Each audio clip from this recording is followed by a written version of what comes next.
Yes, people, what's going on? Welcome to AdamMcKola TV. I'm Adam. We are back, and in today's video, we're going to just round up all the latest Manchester United news. Obviously, this weekend, Manchester United won, beating Norwich 3-2, thanks to a Cristiano Ronaldo hat trick. We'll be talking about that, man. A few other results went our way as well, with Spurs and Arsenal losing. I think Arsenal have lost 3 games on the spin now, and Spurs dropping points against Brighton, which means Manchester United have a little bit of hope in that top 4 race. Of course, over the next 10 days, though, we have got Liverpool away, Arsenal away, Chelsea at home, as that fixture got moved because Chelsea will participate in the FA Cup final.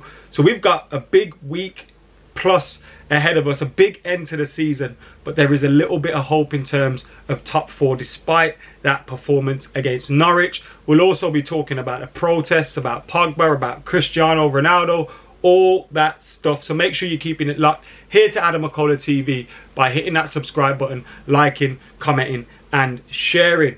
Now, first things first, this morning we woke up to reports that Bruno Fernandes was involved in a car accident. Thankfully, nobody was injured in the accident, and there are pictures and reports coming out that Bruno Fernandes and everybody else concerned are absolutely fine, even though his car might not be. Now, he's expected to train with Manchester United today, which means things are all good in terms of that front. So thankfully, despite the bad news of him being involved in an accident, the good news is everything is absolutely fine in terms of his health, and he's able to continue with Manchester United ahead of that big week plus. Now, I know Bruno Fernandes has been out of form, but he's still a big player for Manchester United, and he's someone that can pop up with a crucial goal or an assist, and we need him towards the end of the season. As we said, this weekend Man United did beat Norwich. Cristiano Ronaldo stepping up with a hat trick again. Loads of different goals involved in that. Elanga with some great pressing, which created an opportunity for Cristiano Ronaldo to have a tap in. Elanga and Cristiano Ronaldo absolutely loving the celebration as they both did a sue in the corner. And then his second one was a header from a corner, from a Bruno Fernandes corner. We don't score many goals from corners, so great to see us do that. And it was a proper number 9's goal, wasn't it, from Cristiano Ronaldo, as he leapt above the defender and got the header in beyond Tim Krul in the goal. Then we allowed Norwich back into the game. It was real sloppy defending from all concerned. Harry Maguire got pulled out of position, nobody covered him, the defence was all over the place. Pookie, I think it was, pulled it across. Norwich score 2-1, they're back in the game just before half time, and you're thinking surely not, surely not. And then what happens in the second half? Pookie gets a goal of his own. There was a check for offside, it wasn't offside, and then it's 2-2, and Norwich have got their tails up. They've got a little bit of hope, and you're thinking, what the hell is going on here? Thankfully, Cristiano Ronaldo steps up with that free kick. Tim Krul's probably thinking he could have done better, but it's Cristiano Ronaldo again with a hat trick. That's 21 goals in all competitions for him. 15 in the league. Only 2 players have more goals than him. He's outscored the likes of Harry Kane, which is incredible when you consider Cristiano Ronaldo's age and the stage of his career he's at, and the fact that he's playing for a very, very poor Manchester United side. It'll be interesting what happens next with Cristiano Ronaldo. You'd expect him to stay at the club with that 2-year contract being there, although stranger things have happened and there's no guarantees that he stays. How will Ten Hag, who's expected to possibly be announced officially this week, get along with him? Will he be willing to take a back seat and be dropped and rested, or what have you, have rotated in and out of the squad? If he is, we've got a supreme goal scoring talent on our hands. If he's unhappy with a bit part role because Ten Hag wants to, look to the future or something, then we could have a problem on our hands, because we know the club are going to want to keep him. They're going to want to have that commercial revenue coming in off the back of his name and off the back of any deals they could do with him.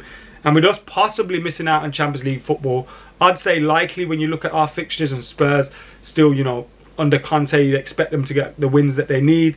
With us likely to miss out on Champions League football, they're going to need to make up the money. He might want to leave though, because there's no Champions League football. So let's see how that one goes down. But Cristiano Ronaldo showing that he's not the problem at the club. 21 goals this season, 15 in the league, 6 in the Champions League. I think it's 34 appearances. Incredible record from Cristiano Ronaldo. The day also saw protests as well from Manchester United fans. Any protests against the Glazers is great by me.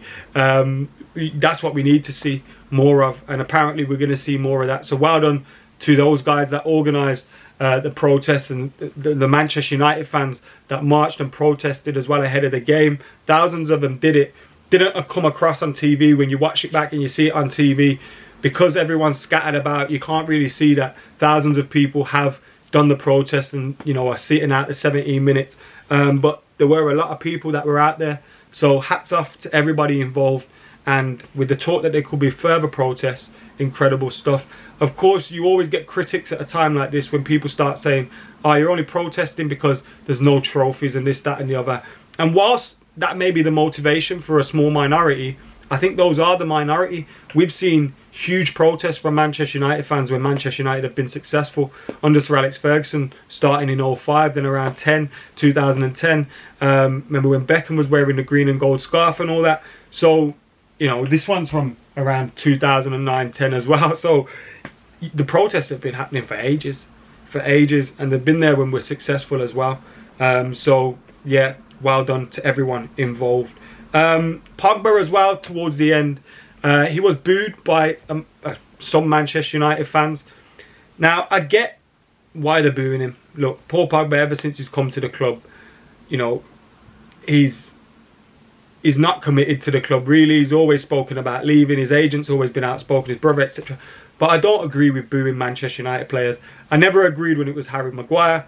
I don't agree when it's Paul Pogba. I never agreed when, I remember back in the day, Kieran Richardson got a few boos as well. I never agreed with that either. Like, I don't see the benefit in booing your own players, but fans pay their money. The more than, you know, you can give your opinion when you pay your money and you rent to that stadium. Fans are allowed an opinion. That's their opinion, fair enough. I just don't feel there's anything constructive that can come from that. In terms of, you know, isolating potential players within your squad by booing them, whether it's Harry Maguire, Paul Pogba or anybody else. So yeah, that happened as well.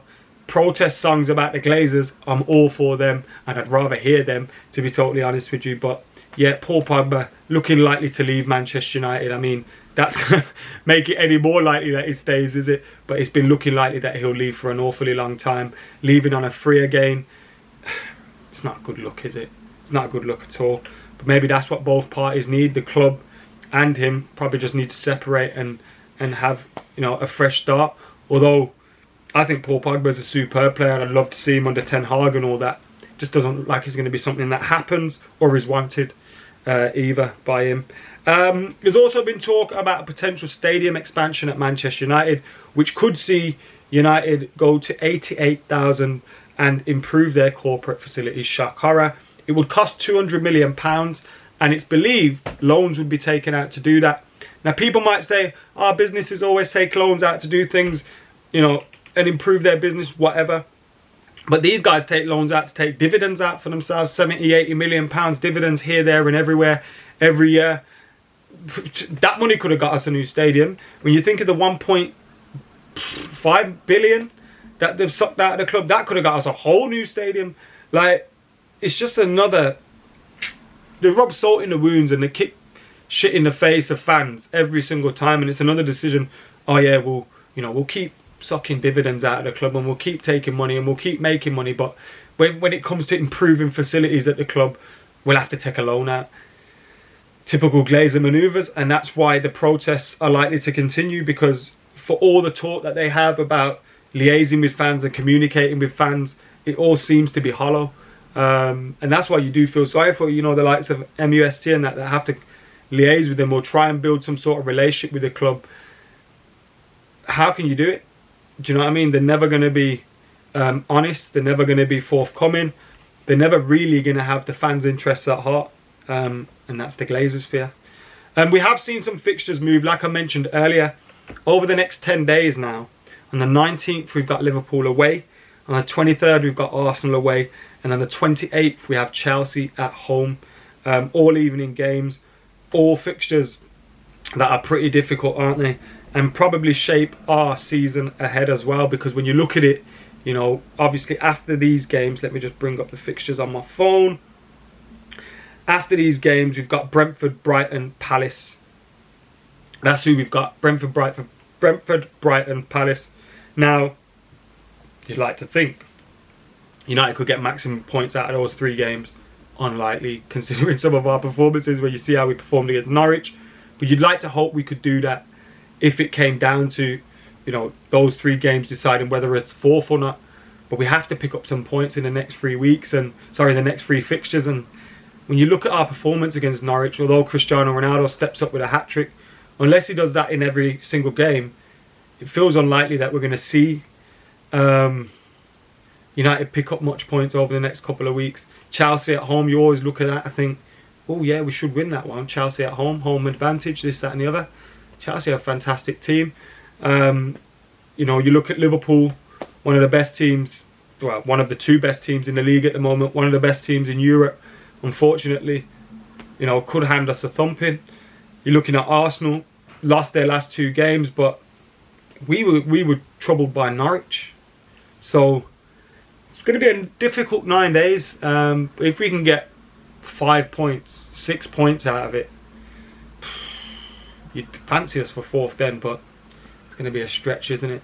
Anyway, let us know your thoughts on everything we discussed here today on AdamMcKola TV. Make sure you're liking, commenting, sharing and subscribing.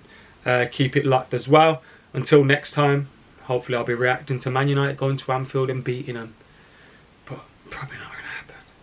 Anyway, see you later.